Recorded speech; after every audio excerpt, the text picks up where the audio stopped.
Sumalang naman sa pagdinig ng Commission on Elections, kahapon ang ilang pang nag-aasam na tumakbo sa pagkasenador sa eleksyon 2013. Sila ang mga walang kinabibilangang partido. Narito ang report ni Tina Pangariban Perez. Di pa ba nagsisimula ang COMELEC hearing sa mga senatorial candidate na walang partido, mainit na ang ulo ni Pepito Salangsang. Nasagasaan daw kasi ang schedule ng pagdinig ng kasong isinampa niya sa Ombudsman laban sa DENR at PCSO. Yung mas mataas, Ombudsman o COMELEC? Tanungin ko lang kayo. Di ba ka Ombudsman? Kabilang pa sa mga kinausap ng COMELEC si Eric Bernardino na gusto raw baguhin ang lotto system para mas marami ang manalo. Baka sa 2016 to, maadjapatan yung lotto. Yan din o, advocacy ko.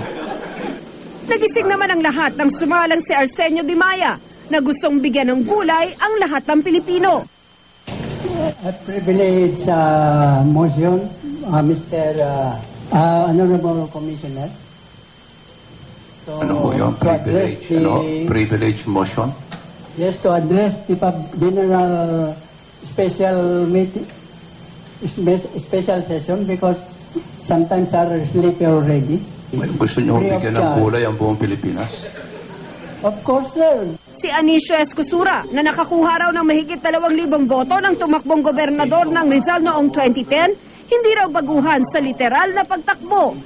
Sumasali po ako ng mga fun run. Kaya pala ho, tatakbo na naman kayo ngayon, senador. Pero si Manuel Espinosa, senador na raw ang tingin sa sarili, kaya may nakahanda na raw 30 panukalang batas at resolusyon. Magkaroon po tayo na acting legal president po sa Luzon, isa sa Luzon, isa sa Visayas, at isa po sa Mindanao.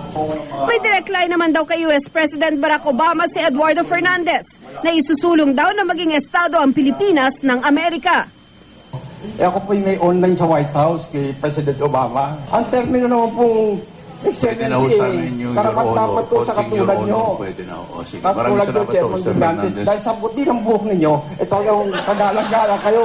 Kami o, Chairman, papunta pa lang, kayo pauwi na. Kaya dapat kayong sabihin, Excellency. Salamat po. Ayoko pa umuwi. Agaw eksena naman si Daniel Magtira na nagpakilalang asawa ni Chris Aquino at may nameplate ng pang-senador. Ako po ay asawa ni Chris Aquino. Bayaw po ako ng Pangulo. Kailan ho kayo kinasal? Ngayon hindi po siya binigyan ng NSO ng Pangulo. Kasi ayaw siguro Hindi binigyan ng permiso? Apo, sir. Kasi ayaw niya siguro makasal muna kami. Si Valeriano Nocon III naman, mukhang may mga paninindigan. Ang problema nga lang, Change their life, also change our life lang. Our era. Because to... Mr. Nocon, hindi ko masyadong maintindihan sinasabi nyo.